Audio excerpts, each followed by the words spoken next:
deliberately let this part of the allotment go so that I can make this video. And this video is about how to create beds like those. So I'm going to create 1, 2, 3, 4 beds here today, and I'm going to plant into them before the sun goes down tonight, and I'm going to show you how. The first job is to identify the weeds. So we've got grass here, we've got creeping buttercup, we have docks, we have nettles, we have quite a few other things, but I think the important things to note when I'm doing this are these, the docks. So these need to come out, and the way we do that is with a spade and by levering. They're not that hard to come out. Don't listen to anybody telling you that it's difficult and you need to use creosote or weed killer or whatever. Decent spade, lever them out, done.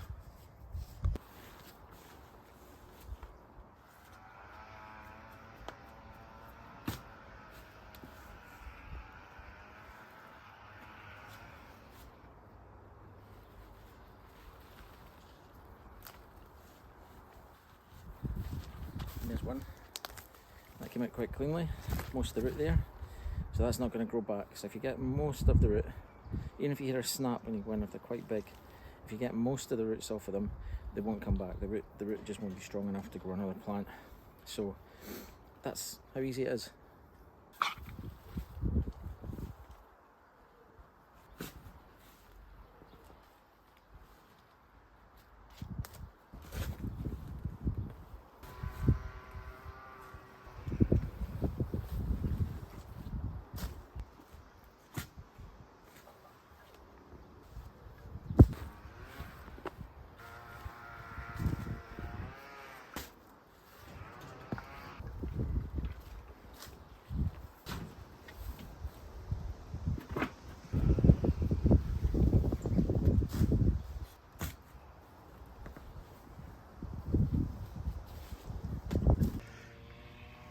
And there we have it. Oh, the big docks are out. As you see, this one here, I got the whole root out, which was handy. But even at this one here, you see the root snapped at the end. That's not coming back. That's most of the root, so that's not coming back. We've got all of those. Got all of that. This one here is probably the one with the most chance of coming back, but I don't think it's gonna, because we've got them. So what do we do with these now? Well, these now go into the compost heap.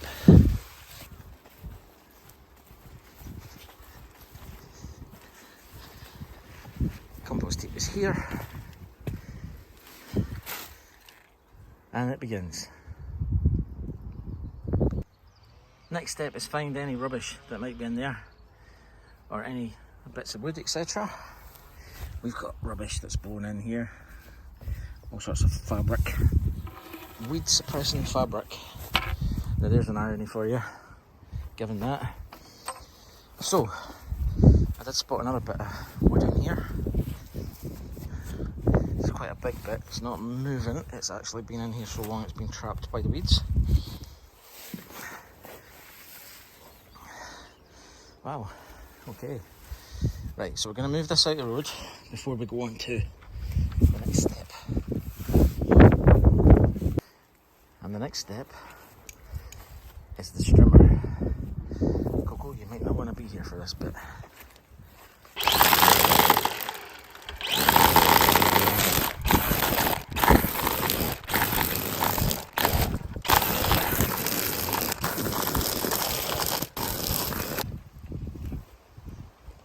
So that's the strimming done. Doesn't have to be perfect. Now we're just going to sweep up all of this grass, get that in the compost as well, and then we'll start marking out where the beds are going to go. So now that we've got all of the weeds cleared, all of the grass and everything went into the tub, and the tub got taken down to the composter, so everything's getting reused, even the docks that we pulled out. There's one that I missed lying there. But when we get the cardboard, we're going to lay it out, just weigh it down, get it on top of everything, lay it out in the shape of the beds you want to do it. You want to do that first, get it into just one bed at a time rather than just cover the whole place in cardboard, because then you're just going to be walking over cardboard doing everything, putting holes in it likely, and defeating the purpose of having it in the first place. The idea of it is that it's going to kill all the weeds underneath, and we're just going to put compost right on top and plant straight into it. The weight of the compost plus the cardboard, the weeds just are going to die underneath, and that's it. Incidentally, speaking of weeds, I released a short the other day where I was talking about these potato beds, and this is the dig potato bed, sorry, and it's full of weeds. It's full of these kind of weeds in particular, growing all over the place. Now, you can go ahead and pull them out, and you'll get something like that, and you'll think, yay, I've pulled the weed out. But no, that's not the case at all. These are rhizomes. They're just like everything else, all the other pesky stuff that you get in the allotment. Things like nettles and thistle and creeping buttercup are all sort of rhizomic. So they basically exist under the ground, and these are just the leaves that come up. And I'll show you what one of these plants actually looks like under the ground now. This is one that came up whole. And you see this root? This is the actual plant itself. And that lives under the ground. You see this bit above the ground, and it puts its roots down from this stem. Just to get an idea, that's amazing. This is easily breakable as well, so when you pick all of that, or you rotivate, for example, you're breaking these bits off, and each little one of these bits that you break off under the ground will grow a brand new plant again. Which is why we do this instead, rather than rotivate.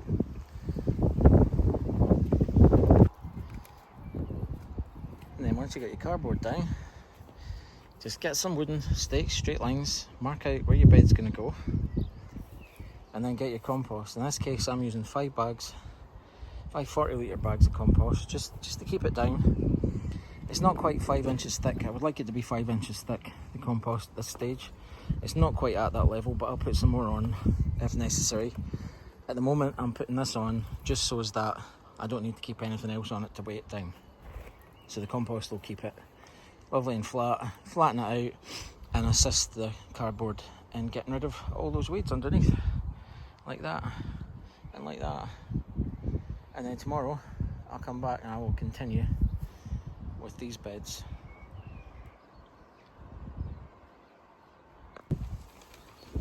One more thing to note about it is that I'm leaving a gap between where the path notionally is and where the bed actually starts, where this plank is. So that's where the bed will be. But this thing here will be a gap, and I'll weigh that down with something and keep it cardboarded over until all these weeds are gone. I haven't been very diligent in doing that with them over the last year or so, over winter.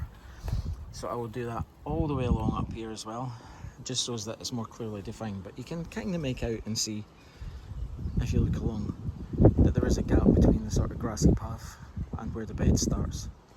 And there's a good reason for that, and that is really just because slugs. You know, the slugs will live in the grass and they'll come across, and you just want to give them less of a habitat, basically. It's not going to stop them completely, but it'll make life that little bit harder for them. So there we are, first bed done. It didn't take too long. I mean, you're talking about the length of time it takes you to dig out the docks, the big plants, the big perennial weeds with the deep roots that will just grow through this again. Take them out first, strim everything down, cardboard it, mark out your bed, slap your compost down. That's it. That's really all it is. And I'll plant some stuff in there. And I showed you the difference before of what a no-dig bed looks like. All this lovely crumbly stuff, virtually weed-free, versus this horrible clay, dirty stuff that sticks to you. This is this no dig versus dig, and this bed will settle down and eventually look like there's other ones down there. So what am I putting in these beds? Let's go and have a look.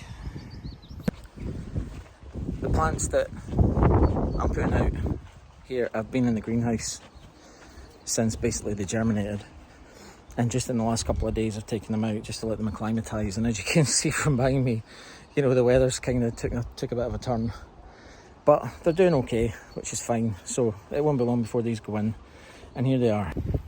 So what we've got is we've got sweet corn, we have winter squash, quite a few varieties of winter squash. Well, I'll go through all of them at another point. We've got more sweet corn here, and we have climbing beans. So I don't know what's going to go over there. There's been none of these have been in those beds before, so I can plant any of them. And at the moment I'm kind of leaning towards either the sweet corn or the beans, and that's really just because of this. These are just showing signs of stress after being sitting out for a couple of days acclimatising, and I don't know whether that is something to do with the quality of the compost, whether we're running out of quality in the compost or feed in that, or if they're just finding the temperature not quite warm enough for them yet. But we'll see. I mean, they're doing okay. What variety is that? That is Nicase. Nicase actually does quite well. And I had Nicase in the bed next to the one that I created last year. So maybe that's a bit close for those, which leads me back to the sweet corn. And they are getting blown over in the wind here a little bit. So I'm thinking sweet corn in that bed. But I'll sleep on it and we'll see what happens tomorrow. Thanks for watching.